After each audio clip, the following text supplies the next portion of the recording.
Good morning, people. This morning I'm going to try to have a relatively complicated and nuanced talk with you while we are on the conversation about liberty and freedom and all the rest. Because I would and can anticipate, because certainly I've been asked it before, like what is it really that that I personally feel is a fundamental freedom that is denied to me?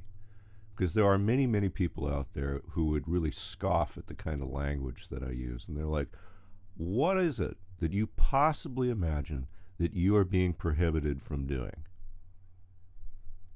And that's a worthy question. I'm going to get to answer that. I'm going to say to you that actually what I'm prohibited from doing in a technocratic control state is precisely to choose against the desires of the technocratic control state and choose to have my alliances really with life itself in a non-destructive manner. That's precisely what I'm prohibited from doing. Of course, if I choose to do things that the technocratic control state approves of, well, like, there's obviously no barriers to that. But it's well worth our reflecting back to the last video about the emancipated life and the conversation there in the quote from Rousseau, making the case very clearly that only individuals who have experienced freedom and autonomy are in possession of the authority to describe what freedom and authority really means. For people that have never bothered to exercise or develop the skills that are required to live one's life as an independent free agent, it's not something that they are privy to the details about, and they probably should withhold their opinion. Not that that ever actually happens. It's pretty common that people talk about things that they don't know anything about. But we're going to walk through that in some detail, show how we can really demonstrate the massive schism between individuals who see the world one way and can actually relate to a life of liberty and freedom, and individuals that really just basically aren't interested. So let's have a chat about that.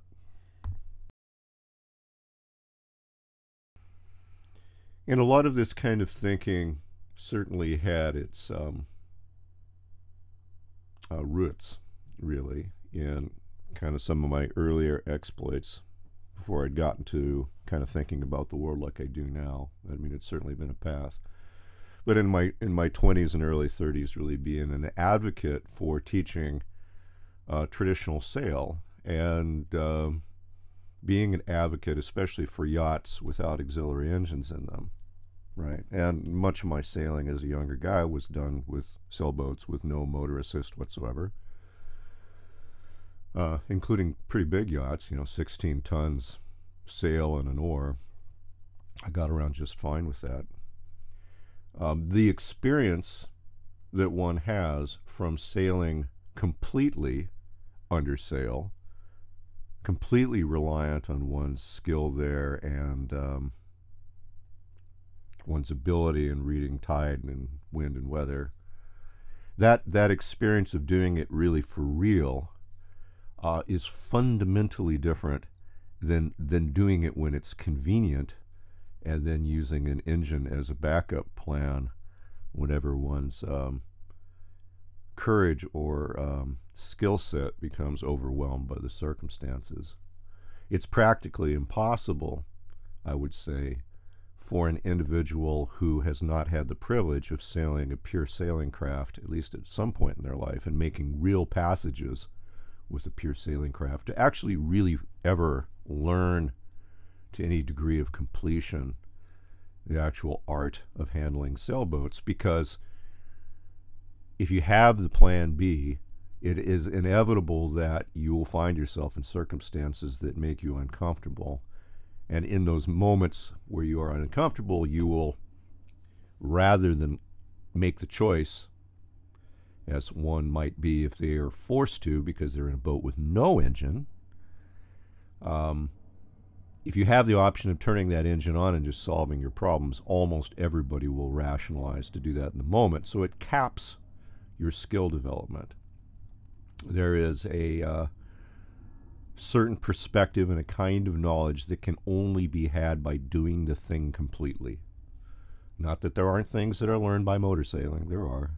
But if you really want to do it, you got to do it completely through, or you will not achieve those ends.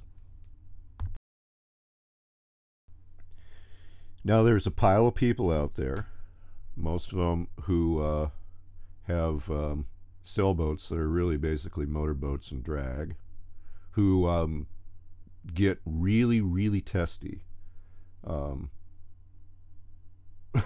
listening to what I just said there. Because, I mean, obviously anger is kind of the default position of a person who hears an argument that is valid and really incontestable, but they don't have any way of responding to it.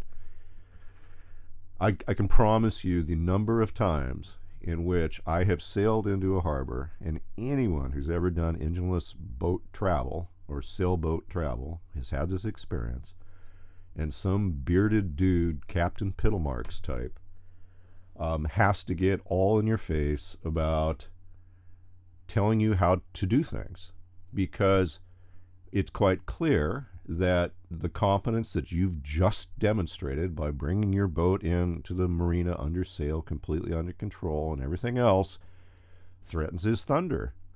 And he's just going to be very hot and bothered to tell you all about how he thinks you should be doing things, including finer minutia of all sorts of stuff, none of which he's capable of doing himself, none of which he's ever experienced himself. But he's going to be very quick to tell you that he's a sailor just like you, and that you should listen to his opinion. We've all had that experience, and it is so common it gets to be exhausting. I promise you, there is never a set of circumstances where some cat on an engineless sailboat is sitting there in the harbor, and some dude comes motoring in he's big plastic fantastic. There is never a chance where somebody who is an authentic sailor gets hot and bothered about wanting to tell the other guy how to do his stuff, because he doesn't care. Like, there's absolutely no reason. If you are doing a thing for real, you understand that people who are doing something fake aren't doing the same thing. If you are doing something fake and you see other people doing it for real, it will bother you, probably make you angry. So there's the example from the sailing world, but I promise you the same thing applies hugely to ideas of liberty, autonomy, and the rest. There's a big difference between people that live those lifestyles of liberty and autonomy in an authentic manner, and then there is a lot of people out there that talk about it. Never do you have the situation where people that live it authentically want to commingle themselves with people that are faking it. But God, the people that are faking it certainly want to talk right over the top of you. We'll keep that in mind. Okay, so let's talk about freedom, autonomy, and liberty. I'm going to suggest to you that it is necessary, if we talk about concepts like freedom, autonomy, or liberty, to do so from the frame of mind as seeing at least the drive for either of those things, any of those things, as an ethical imperative, meaning that one seeks liberty because it is right conduct. And why is this the case?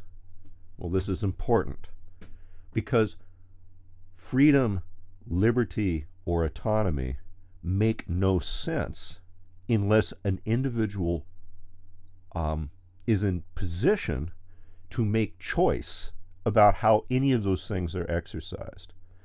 I mean, for example, it would be possible, I suppose, to program an AI that had a discrete set of preferences. Okay, say it had 50 things that it wanted to do. Okay, and we put this AI in a synthetic environment where it could completely to its own fulfillment and wild abandon exercise all of these 50 things it wants to do completely. But the thing is, there is no choice in the matter here, right? The AI is in essence compelled to indulge in these 50 things that it's been pre-programmed and conditioned to enjoy. I mean, it should be clear that unless choice is involved, even doing things that you want to do, if you have no choice in the matter of whether you actually do want to do them or not, say there are programmed compulsions, without choice, it's nonsensical. If your choice doesn't exist, we're not talking about freedom, liberty, autonomy. We're talking about a very privileged kind of slavery, and that's radically different. So again, why is choice so fundamentally important? Well, again, if we look at freedom, autonomy, and liberty from an ethical point of view, we understand that right action is part of exercising these things. And the reason choice is essential is because in the real world, all actions have consequences, and conscious individuals are aware of consequences. And here's where we start to run afoul in the conversation of individuals who have had a taste of freedom, autonomy, or liberty, and those who have not. Because very typically, individuals who have a very naive and juvenile understanding about what freedom might really mean is, generally speaking, just the license to do the things that you want to do, and generally without contemplation for the consequences, and certainly not without any ethical posture contained in any of it as to what the final ramifications of the course of action might really be. It's a very naive way of looking at things. But it's natural. I imagine that the AI that was completely enslaved would say something very similar. It's like, well, I feel completely free. I get to do exactly whatever it is that I want to do. Well, but see, that's really not the point of liberty or autonomy or freedom. It's to act as a conscious individual, having a personal relationship with life itself, making the choice to move through time in a harmonious manner with those things. Yes, this is precisely what the technocratic control state makes extremely difficult. And unfortunately, that difficulty is made worse by the fact that the majority of the people are completely comfortable because they get to do what they want to do within the constraints of the mega machine. They're satisfied with that. They have not tasted what it means to actually be an independent adult in the real world. They ask themselves, well, what is it that I don't get to do? There's a gigantic schism there, and it's one that's almost impossible to bridge. So let's ask that super poignantly. What is it that you don't get to do? As one of those preconditioned enslaved, well, let me illustrate that for you. Let me propose for you a thought model. Let's say that there's 3 women that go shopping at the mall. I know, huge stretch there. But they go into this particular store, and there's an amazing pair of shoes on the rack there. Okay? And all of these women are admiring this pair of shoes. Okay? Woman number 1 says, I'm going to buy those shoes and take them home. Woman number 2 says, well, I'm thinking about it. They seem kind of expensive. Woman number 3 says, oh, well, those are really nice shoes, but I couldn't possibly buy those. Woman number 1 asks, why? Woman number 3 says, because those shoes are made in Bangladesh by captured sex slaves in some prison, and the company that makes those shoes are really corrupt, and they're notorious for being just terrible to their employees. They get paid almost nothing. In reality, these shoes aren't worth remotely what they're asking for, and I would not feel good about contributing to a world of slaves, hardship, abuse of women. Like, I couldn't do that. The shoes for me are not worth that. Okay, that's what woman number 3 says. Well, what's woman number 1 going to say about that? Well, woman number 1 doesn't give a rat's ass about slaves. She just wants the shoes. So most likely what she's going to do is attack woman number 3 and try to either make the case that the information that she's read about this particular shoe company is probably not true, or that somehow it doesn't really matter, or some way, form, or fashion to try to muddy the waters and obscure the fact that there is no connection between the personal choice of buying the shoes and slavery. She is denying the consequences of her action. She denies the consequences of her action because the shoes are more important to her than the relationship with reality. She is compelled to buy these shoes. She doesn't really exercise choice. She does not have a sophisticated enough intelligence to understand that actions have consequences, and she just chooses to buy the shoes. Let's say woman number 2 is somewhere in the middle there. Let's say that she's not quite as sociopathic nor quite as empathetic. Well, more often than not, she is going to be persuaded by the more conspicuous and attractive actions of her peers. It's really hard to sell personal responsibility, especially when compared to a nice new pair of shoes. Very typically, person number 2 or woman number 2 is probably going to buy the shoes too. Woman number 3 is going to go home kind of grumpy about the whole thing. You could ask me, well, why is this a big deal? Why would this actually matter?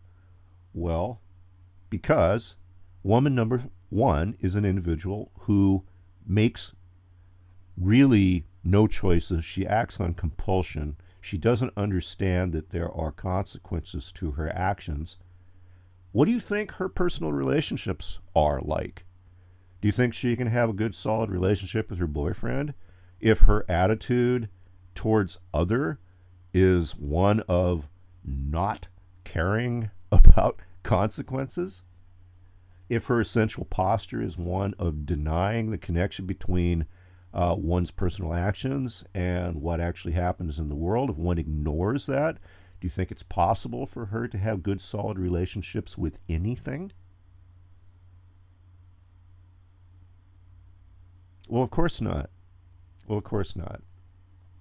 It's an extremely dangerous posture, actually, and it has ramifications. And I would suggest that there isn't a pair of shoes in the world that are so nice that they are worth sacrificing your ability to relate to other human beings or to life in a empathetic manner. But apparently a lot of people think that that's, well, a good bargain.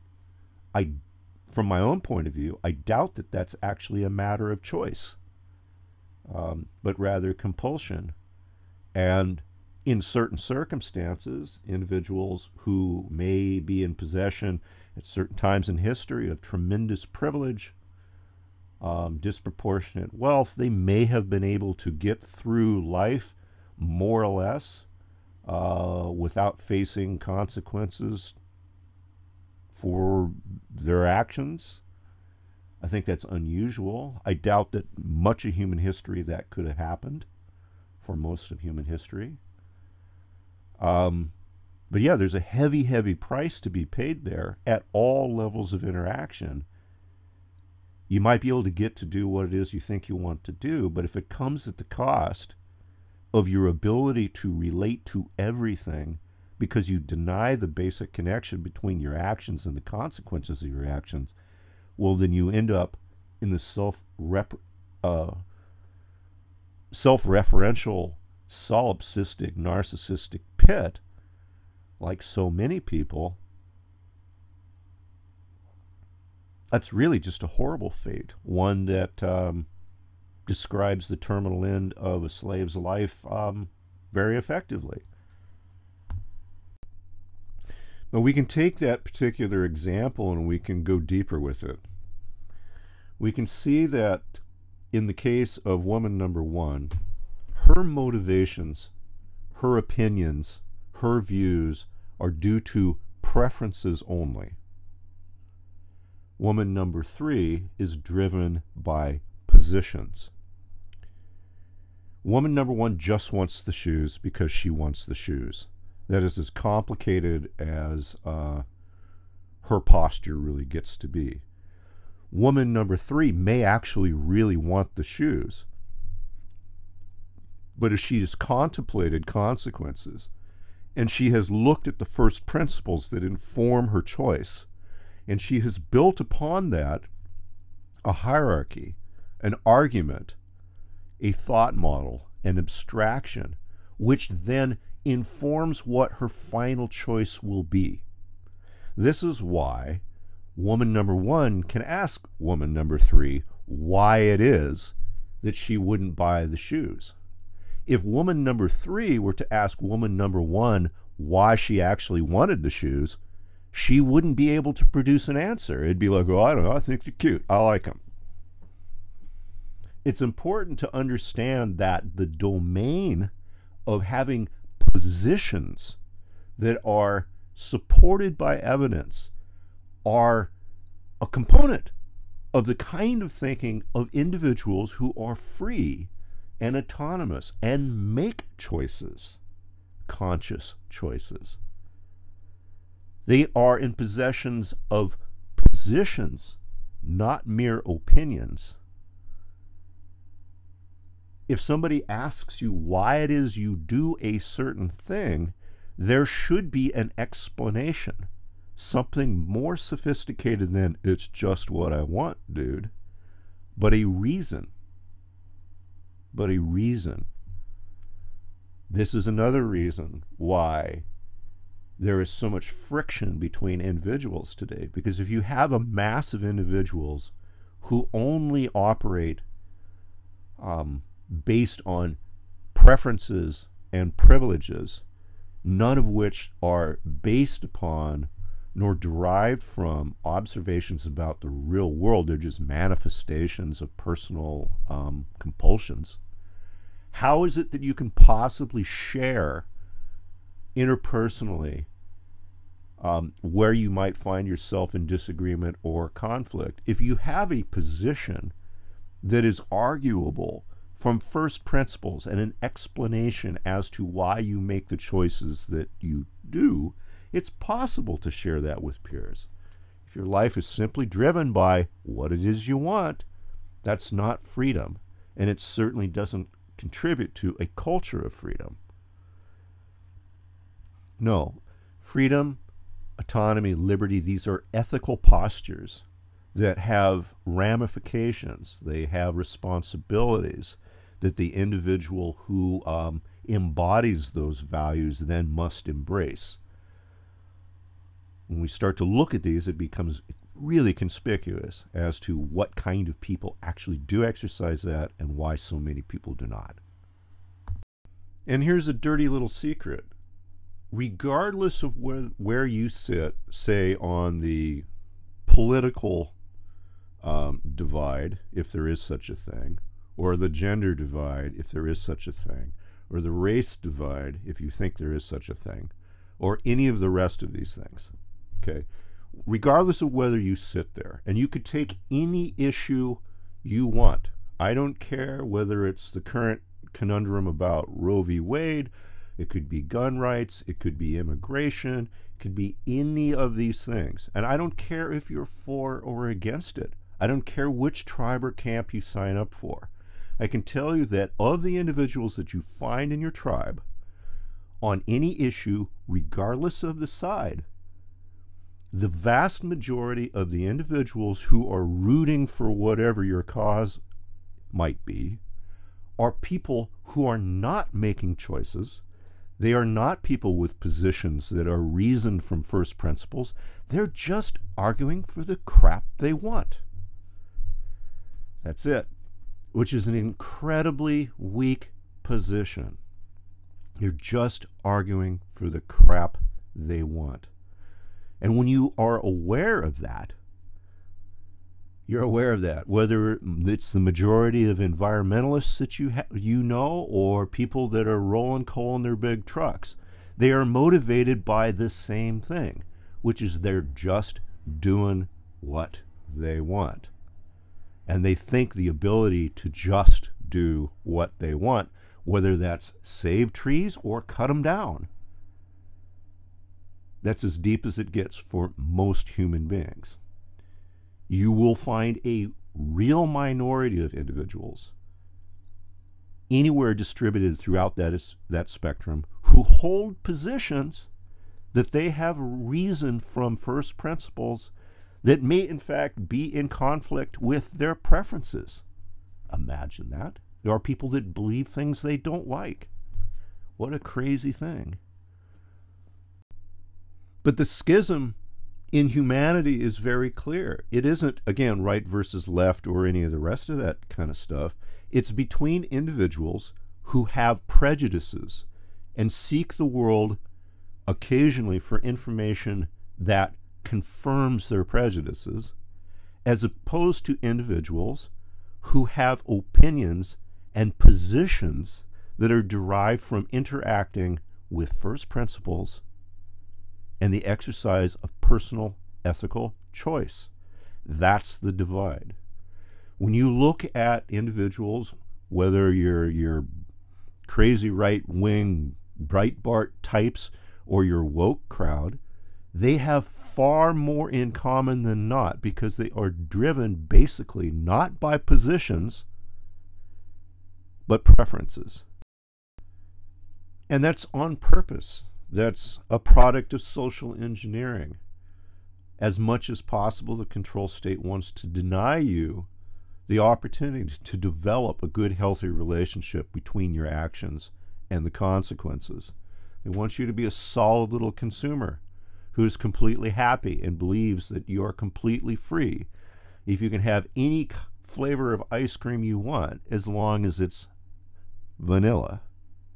As long as you are a complete status quo contributor to the technocratic control state and all that it involves, you are really free.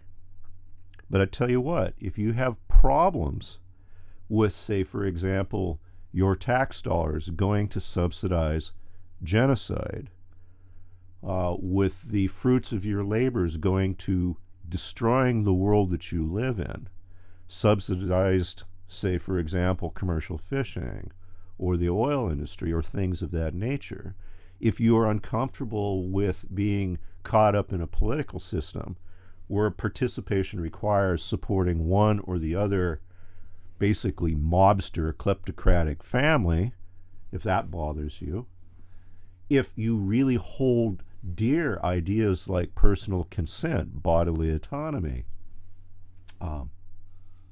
freedom of choice, those things, if you hold any of that stuff in a coherent, rational, universal manner, oh boy, you're going to run afoul of the mega machine really quick. You're going to find very quickly that it's extremely difficult to have the freedom or autonomy to not be absolutely subsidizing genocide. It takes a lot of compromise. A lot of people aren't bothered by that because they don't understand the connection between their actions and their consequences. But if you actually want to be a real human being who has the ability to relate to life, other people, in a loving and compassionate and constructive manner, it is essential that choice and consequence and the actions that you derive from the understanding of that interplay are first and foremost in your mind. Your preferences are, by necessity, always going to be distant, with the potential exception, perhaps, of having the preference, the fundamental preference of wanting relationship with life itself. But of course, if one denies that, one denies everything. So really, I mean, to finally answer the question, what is it that I feel that modern society denies us the most? What is it that we are least free to do? And I would say that it's precisely this: to live as a mature adult, to make one's own decision in agreement with the conversation one has with one's own conscience, and to attempt to live in harmony with life as a good, loving person. That's precisely the thing that is most difficult to do in modern society, the thing that we are least free to be able to do. In fact, we are discouraged from contemplating the consequences of our actions in practically every avenue imaginable. Yeah, liberty, autonomy, freedom, none of those things mean anything without choice, ethics, and ultimately personal responsibility.